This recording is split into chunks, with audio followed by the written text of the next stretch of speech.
Hello friends, आज के इस वीडियो में हम लोग द्वति के विषय में पढ़ेंगे। द्वति किसे कहते हैं एवं द्वति के प्रकार के बारे में भी जानेंगे। तो यदि आप इस वीडियो में नए हैं तो सबसे पहले इसे लाइक करें, शेयर करें और सब्सक्राइब जरूर करें ताकि मेरी लेटेस्ट वीडियो आप तक जल्द से जल्द पहुँच सके। तो आइए वीडियो शुरू करते हैं। द्वति यानी कि मोशन, इंग्लिश में इसे मोशन कहते हैं। द्वति यदि कोई वस्तु अन्य वस्तुओं की तुलना में समय के सापेक्ष में स्थान परिवर्तन करती है तो वस्तु की इस अवस्था को द्वति कहते हैं। जैसे क्या है, रास्ते में जब कभी हम जाते हैं तो पेड़ पौधे खड़े रहते हैं और जैसे जैसे सपोज हम बस से जा रहे हैं तो बस क्या है, धीरे धीरे पार हो जाता है। तो बस क्या है, स्थिर वस्तु यानी कि पेड़ के कंपैरिजन में समय के सापेक्ष में क्या कर रहा है, स्थान परिवर्तन कर रहा है। तो मतलब कि बस द्वति में है। द्वति के प्रकार, तो पहला है रैखिक द्वति। जब कोई वस्तु किसी सरल या वक्र रेखा पर द्वति करती है तो इस प्रकार की द्वति को रैखिक द्वति कहते हैं। जैसे सड़क पर दौड़ते वाहन की द्वति। जब कोई गाड़ी चलता है सड़क पे तो वो क्या है, रैखिक, सीधे रोड पे चल रहा है या फिर वक्र रोड पे चल रहा है। दौड़ते खिलाड़ी की द्वति, दौड़ता हुआ खिलाड़ी भी रैखिक द्वति में होता है। वृत्तीय द्वति, जब कोई वस्तु किसी वृत्ताकार पथ पर द्वतिमान हो तो इस प्रकार की द्वति को वृत्तीय द्वति कहते हैं। जैसे सूर्य के चारों ओर पृथ्वी की द्वति या फिर घड़ी की सुइयों की द्वति। पृथ्वी की द्वति और घड़ी जो घूमते रहता है, घड़ी की सारी सुइयां वृत्तीय द्वति में ही रहती हैं। दोलनी द्वति, दोलनी द्वति को कंपन द्वति भी कहते हैं। जब कोई वस्तु किसी निश्चित बिंदु के आगे पीछे या ऊपर नीचे द्वति करती है तो इस प्रकार की द्वति को दोलनी द्वति कहते हैं। जैसे झूले में झूलते बच्चे की द्वति और दीवार घड़ी के पेंडुलम की द्वति। पेंडुलम कैसे, आगे पीछे मेन जो सीधा खड़ा रहता है, जैसे ही 1 घंटा होता है तो आगे पीछे घूमता है और आवाज भी करता है। नेक्स्ट है आवर्त द्वति। वैसी द्वति जिसमें कोई कण किसी निश्चित समय अंतराल के बाद दोहराए तो इस प्रकार की द्वति को आवर्त द्वति कहते हैं। इसमें भी हो जाएगा जैसे सूर्य के चारों ओर पृथ्वी की द्वति और घड़ी की सुइयों की द्वति, क्योंकि ये क्या है, रिपीट होते रहता है। आवर्त मीन्स वही रिपीट, पुनः बार बार सूर्य के चारों ओर पृथ्वी क्या है, बार बार घूमते रहती है, एक बार नहीं बार बार घूमते रहती है।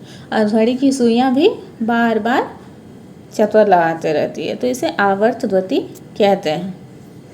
अनियमित द्वति, जब कोई वस्तु अपनी द्वति की दिशा अनियमित रूप से परिवर्तित करती रहती है तो इस प्रकार की द्वति को अनियमित द्वति कहते हैं। जैसे जब कोई बच्चा, छोटा बच्चा वॉकर पे घूमता है तो वॉकर क्या है, जब उसका मन जहाँ जाता है वो वहाँ चला जाता है, अनियमित रूप से अपना दिशा बदलते रहता है, तो इसी को हम लोग अनियमित द्वति कहते हैं। नेक्स्ट है घूर्णन द्वति। वैसी द्वति जिसमें कोई कण किसी बिंदु के चारों ओर बिना स्थान परिवर्तन के घूमता है तो उस प्रकार की द्वति को घूर्णन द्वति कहते हैं। जैसे कि बर्तन बनाने वाले कुम्हार के चाक की द्वति। तो कुम्हार का चाक क्या है, वहीं पे घूम रहा है, अपना उसका स्थान परिवर्तन नहीं होता है बट वो वहीं पे घूमते रहता है, वो कहीं भी मूव नहीं करता है, एक ही जगह पर घूम रहा है, तो उसको हम लोग घूर्णन द्वति कहते हैं। विराम, तो द्वति तो पढ़ लिए, द्वति से पहले हम लोग के साथ साथ हम लोग विराम भी जानना जरूरी है। विराम किसे कहते हैं, समय के साथ स्थिर वस्तु के सापेक्ष स्थिति नहीं बदलने पर उसे विराम अवस्था कहा जाता है। ठीक है, जैसे पेड़ है, जब कभी भी हम कहीं से आते जाते हैं, बस से सपोज जा रहे हैं आ रहे हैं तो कभी बस रास्ते में रोक भी देता है। तो बस से हम लोग पेड़ को देखते हैं तो पेड़ स्थिर है और बस भी क्या है, स्थिर ही है, ना पेड़ का स्थान बदल रहा है ना बस का स्थान बदल रहा है, सिर्फ समय बदल रहा है। तो समय के सापेक्ष में क्या है, दोनों का स्थान वही है, तो इसे ही विराम कहते हैं। बस विरामावस्था में है पेड़। अब हम लोग देखेंगे न्यूटन की गति के नियम, न्यूटन्स लॉ ऑफ मोशन। गति के नियमों को सबसे पहले सर आइजैक न्यूटन ने सन 1687 ईस्वी में अपनी पुस्तक प्रिंसिपिया में प्रतिपादित किया।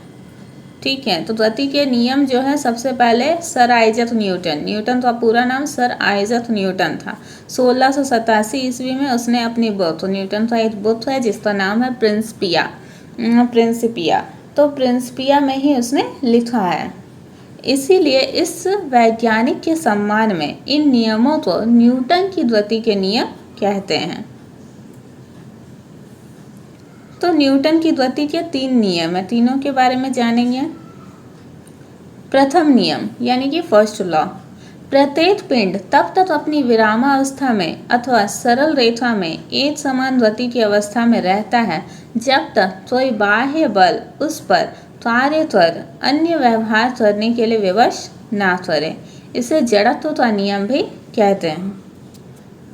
उदाहरण है, रुकी हुई गाड़ी के अचानक चल पड़ने पर उसमें बैठे सभी यात्री पीछे की ओर झुक जाते हैं, क्योंकि जब हम गाड़ी में बैठे रहते हैं तो हमारा शरीर क्या है, विराम अवस्था में रहता है, और जब अचानक गाड़ी चलती है तो गाड़ी तो चल देती है बट हमारा शरीर क्या है, विराम अवस्था में ही बने रहना चाहता है।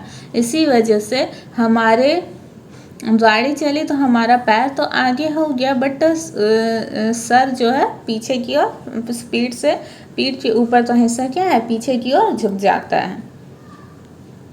चलती हुई गाड़ी के अचानक रुकने पर उसमें बैठे यात्री आगे की ओर झुक जाते हैं। तो चलती हुई गाड़ी में हम हैं, यानी कि हम क्या है, गति की अवस्था में हैं, और जब हम गाड़ी चल रही है तो गाड़ी में बैठे यात्री भी गतिमान रहते हैं। जैसे ही गाड़ी अचानक रुकती है तो हमारा पैर जो है, पैर से ही मतलब क्या है, इंजन नीचे से चलता है तो नीचे से ही हम पे इफेक्ट पड़ता है गाड़ी के चलने का। तो हमारा गाड़ी रुकी तो पैर तो तक तो हिस्सा तो रुक गया बट पीठ क्या है, आगे की ओर झुक जाता है, मतलब पीठ से सर तक क्या है, आगे की ओर झुक जाता है, क्योंकि हमारा शरीर गति में ही बने रहना चाहता है। गोली मारने से कांच में गोल छेद हो जाता है, परंतु पत्थर मारने पर वह कांच टुकड़े टुकड़े हो जाता है।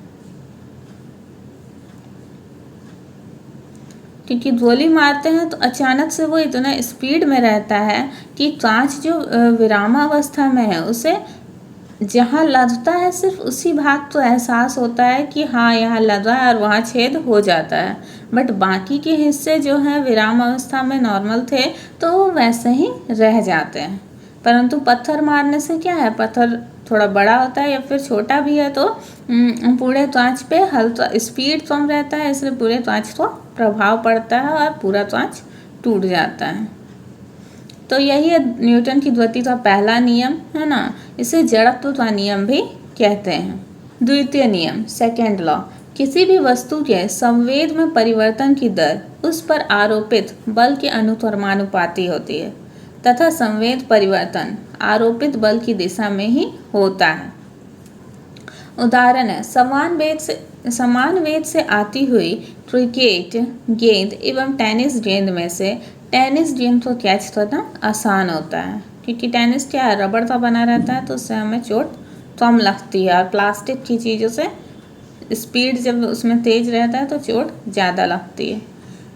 क्रिकेट खिलाड़ी तेजी से आती हुई गेंद को कैच करते समय अपने हाथों को गेंद के वेग की दिशा में गतिमान कर लेता है ताकि चोट कम लगे, क्योंकि जब तो ये बॉल आ रहा है तो उसका गतिमान है तो उसका स्पीड क्या है, धीरे धीरे स्लो होगा, और अचानक से यदि हम अपना बहुत तेज गेंद के आगे में अपना हाथ रख देंगे तो क्या होगा, हमारे हाथ में भी जोर से चोट लग जाएगी। इसीलिए वो क्या करते हैं, पकड़ते हल्का हल्का टच एक्सप्रेस एहसास होता है कि हल्का सा से फिर धीरे धीरे गेंद रुक जाए, उस डायरेक्शन में अपना हाथ को भी गतिमान कर लेते हैं ताकि चोट कम लगे।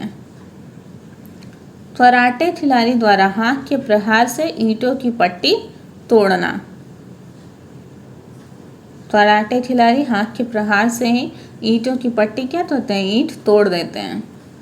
तृतीय नियम, इस नियम के अनुसार प्रत्येक क्रिया के बराबर परंतु विपरीत दिशा में प्रतिक्रिया होती है।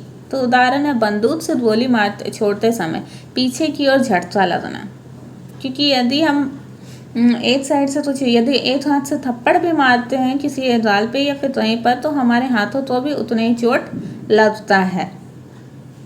यदि हम दीवार में एक हाथ या फिर कुछ भी मारेंगे तो जितना जोर से हम मारेंगे उतना जोर से हमारे हाथों को भी चोट लग जाएगी। तो यही है, जितना मतलब किसी को यदि हम चोट पहुंचाएंगे तो चोट क्या है, हमें भी लगती है। नाउ कि यही है थर्ड लॉ, प्रत्येक क्रिया के बराबर परंतु विपरीत दिशा में प्रतिक्रिया होती है। जितना जोर से मारे उतना ही अपोजिट डायरेक्शन, यानी कि दीवार पे तो लग ही रहा है बट साथ साथ मुझे भी लगेगा। नाव के किनारे पर से जमीन पर कूदने पर नाव का पीछे हटना। नाव के किनारे पर जब हम लोग खड़े होते हैं, जमीन पर कूदते हैं, तो हम अपना बल क्या है, नाव पे लगाते हुए जंप कर रहे हैं। तो नाव भी क्या है, नाव पे भी प्रभाव पड़ रहा है, इसलिए नाव पीछे हट जाता है, पीछे हो जाता है। ऊंचाई से कूदने पर चोट लगना, जब हम किसी ऊंचे स्थान से कूदते हैं तो ऊंचाई से जब हम गिर रहे हैं तो ऑब्वियस सा बात है कि ज़मीन पे भी असर पड़ता है। तो ज़मीन तो असर पड़ता है तो उसे तो एहसास नहीं होता है, बट ज़मीन तो जो चोट लगती है उतना ही समान प्रतिक्रिया वो ऊपर भी करती है। ऊपर भी समान प्रतिक्रिया होता है विपरीत दिशा में। अंदर तो हुआ है, ऊपर भी होता है, तो ऊपर हम हैं तो हमें ही चोट लगती है।